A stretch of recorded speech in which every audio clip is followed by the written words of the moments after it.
सभी को नमस्ते। नमस्ते जी। बड़े बड़े से बोलो।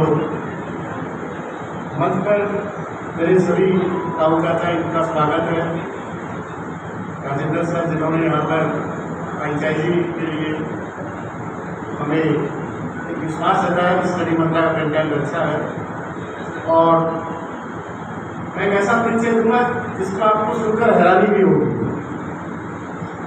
जज्जर में 3 सितंबर 1982 को एक छोटे से परिवार में एक लड़के का जन्म होता है और उसका सपना होता है कि वो भी एक बहुत बड़ा प्लेयर बने। छोटी सी उम्र में सेंट्रल साल स्टेडियम में जाता है। 1996 में जब कुश्ती की शुरुआत होती है और 2017 तक देश का 70 बार प्रतिनिधित्व करता है और 5 बार एशियन ओलंपिक ग्रीको रोमन में 66 किलो कैटेगरी में और 4 बार कॉमनवेल्थ गोल्ड। तो मैं डीएसपी हमारे सर रविंद्र सागवान सर का बहुत बहुत आभार व्यक्त करता हूँ। आजकल देखा होगा आपने कोई भी खिलाड़ी छोटा मतलब थोड़ा सा भी अच्छा खट्टा खट्टा वो उसको दिखता है एटीट्यूड आ जाता है और सर के साथ में पिछले 1 साल से हूँ। मैंने सर से बहुत कुछ सीखा है कि आप कितने भी बड़े बन जाओ। सर अर्जुन अवार्डी भी है, 9 गोल्ड मेडल है और इतने सालों से कुश्ती में नाम कमाया है। मैं सर के पास जब भी बैठता हूँ आधा घंटा 1 घंटा तो कोशिश रहती है कि मैं कब बोलूँ और सर को सुनता रहूँ। इनकी जो सादगी है 7 साल में मैं एकमात्र एक ऐसे सर से मिला हूँ डीएसपी सर से जिनसे मेरा एक घनिष्ठ मेरे ऑफिसर तो है ही लेकिन मुझे फील होता है कि मेरे बड़े भाई भी हैं और काम छोटा तो संभाल लेंगे। तो आप सभी को बहुत बहुत शुभकामनाएं।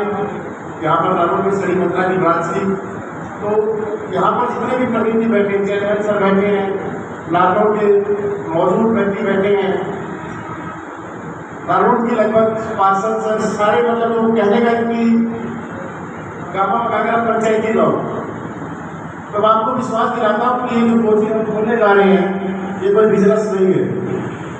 आपके मन में आएगा कि औरों की तरह कोचिंग आएगी पैसा लुटेगी। ना तो सरकारी नौकरी की गारंटी देते हैं इस सरकारी नौकरी 100% हमारे यहाँ पढ़ो, ना ये बोलेंगे कि बैच लेना जरूरी है यही पढ़ो। दूसरी बात जो मैं पहली बार अनाउंसमेंट करने जा रहा हूँ, कोई भी बच्चा आपके क्षेत्र का गरीब घर का है वो उस कोचिंग में आए, पहले ही स्कॉलरशिप टेस्ट दे और स्कॉलरशिप टेस्ट में अच्छा स्कोर करे तो हम उसको वही पढ़ाएंगे।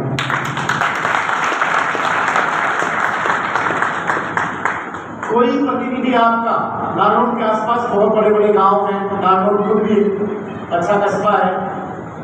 यहाँ के जो प्रतिनिधि किसी परिवार के बारे में किसी बच्चे के बारे में अपनी स्टैम्प पर ही लिख के देंगे ये बहुत ही गरीब परिवार का है, ये 100 रुपये भी अफोर्ड नहीं कर सकता, तो हमारी कोशिश रहेगी हम उस बच्चे को भी फ्री पढ़ाएंगे।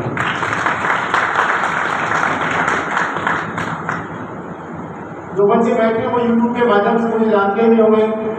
मैं खुल के बोलता हूँ कि कोचिंग जरिया हो सकता है छोटा मोटा कि हाँ चलो किसी का बेस बन जाए उसके बाद पिकअप हो जाए, पर गारंटी नहीं होती कि हाँ हमारी कोचिंग में आओ तो गारंटी है। ये वर्ड बिजनेसमैन के लिए अच्छा लगता है लेकिन अध्यापक के लिए अच्छा नहीं होता। आपको भी पता है 3.5-4 लाख बच्चे हमारे पास साथ में पढ़ते हैं। सर रविंद्र सर हमारे 30 बैच आ चुके हैं। 20 मई 2020 से हमने पहला बैच लॉन्च किया था और पिछले 5 साल में हमारे 30 बैच आए सिर्फ। किसी भी बैच की अनाउंसमेंट में मैंने ये नहीं बोला कि ये बैच ले लो गारंटी है तुम्हारा सिलेक्शन पक्का, इससे बाहर कुछ नहीं। यही नोट्स खरीदो, इस नोट से बाहर कुछ नहीं। तो ऐसे शब्द अध्यापक को शोभा नहीं देते, ये शब्द होते हैं प्रॉपर बिजनेसमैन। तो आप चाहे नारनौल में हो, चाहे हमारा कैथल में गया है, चाहे हमारी नरवाना उठाना जितनी भी 20 से 25 ब्रांच अभी हाल फिलहाल में जा रही है, मैंने जितने भी कुछ आए कैथल वाले भी बैठे हैं यहाँ, राजेंद्र सर भी आए थे, तो मैंने पहले ही बोला था मास्टर्स फ्रेंचाइजी तब देंगे जब आप खुद करते हमारी मानोगे। कि गारंटी शब्द प्रयोग में जिस दिन हमें दिख रहा हम ऑनलाइन क्लास बंद कर देंगे। अगर किसी बच्चे ने कॉल करके बताया कि फलानी ब्रांच में सर ये लालच दे रही है कि एडमिशन बढ़ जाएगी, बहुत सारी बातें हमने खोली। हाँ सर, आपको गरीब बच्चों की भी मदद करनी पड़ेगी, ये नहीं कि आप प्रॉपर बिजनेस करोगे। दूसरा, हम स्कॉलरशिप टेस्ट रखेंगे कि कोई भी गरीब बच्चा, बहुत सारे बच्चे ऐसे होते हैं जिनको थोड़ा सा भी की जरूरत होती है और वो ले बढ़ते हैं जीवन में कुछ कुछ, तो हम स्कॉलरशिप टेस्ट रखेंगे। उस बिहार पर बच्चे को जितनी योग्यता होगी उसकी पूरी फीस माफ की जाएगी। ये शायद आपने पहली बार देखा होगा है या कोई ऐसा रूल। तो मैंने तो जब रात को ये सोच रहा था कि कुछ ना कुछ तो करेंगे जो दुनिया से अलग हो। आता ना एक बाइक की, आओ कुछ अच्छा करते हैं। दूसरा, जो बैठे हैं पीछे मैं देख रहा हूँ सारे सीडी वाले हैं, उनके चेहरे से पता चल रहा है कि नोटिफिकेशन लेकर तो चेहरे में स्माइल नहीं है। एक छोटी सी स्टोरी सुनाऊंगा सर। रिंदर सर, अगर टाइम हो तो 2 मिनट की स्टोरी सुनाओ। नहीं सर, सर मत बोलो। दुनिया में सबसे बड़ी कोई चीज़ मेरे से पूछे कि भाई आप यूनिवर्सिटी में पढ़े हो, MSc BEd हो, सब कुछ है, इतने साल पढ़ाया भी है, तो 2 शब्दों में सारांश बता दो जीवन का। तो रिंदर सर, जोहान सर, मैं आपको बताऊँ एक ही सारांश है, पेशेंस।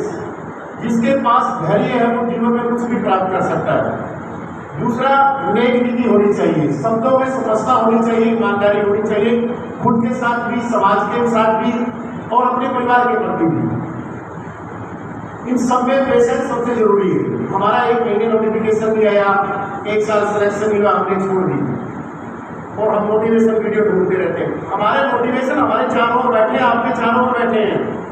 हमारे ताऊ चाचा खेत में बिजाई करते हैं, कपास का क्या पता उसी समय बारिश हो जाए, दोबारा फिर ऐसा तो नहीं कि वो खाली खेत छोड़ देंगे, दोबारा फिर करेंगे बिजाई।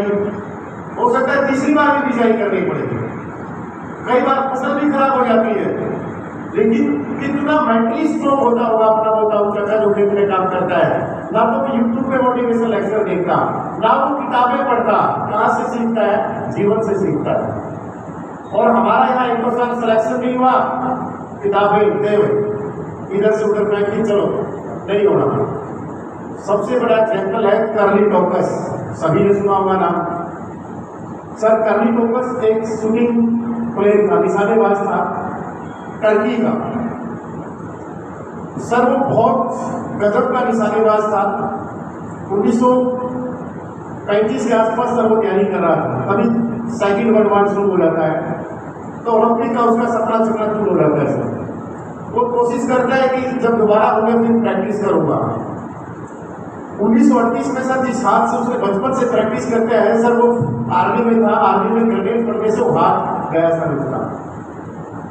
तो सारी जो टर्की थी उसको पता चला कि कर्ली टोकस तो खत्म हो चुका है, क्या प्रैक्टिस करेगा। तो 1939 में सर वहाँ पर नेशनल चैंपियनशिप हो रही थी टर्की में, तो कर्ली टोकस वहाँ पहुँचा। तो जो यंगस्टर थे उसके उम्र के थे या उससे जो छोटे थे वो हंसने लगे, क्या करने आया है, यार मैं तो वैसे आ गया। तो जब प्रतियोगिता शुरू होती है तो कर्ली टोकस लाइन में खड़ा होता है निशानेबाजी के लिए और उनको लगता है कि ये क्या करेगा। 1938 और 1939 1 साल के बीच में सर उसने उस हाथ से प्रैक्टिस की जिसने कभी दूसरे जीवन में शूटिंग नहीं की थी और वो नेशनल चैंपियनशिप जीत गया। फिर आता है 1940, ओलंपिक होने नहीं थे, दूसरा विश्व युद्ध चल रहा था। यहाँ पर पेशेंस की बात चल रही, धैर्य की बात चल रही कि हम छोटी सी चीज में पेशेंस को लाते हैं कि यार मेरे से नहीं होगा। 1944 में फिर द्वितीय विश्व चल रहा, 45 में खत्म होता है।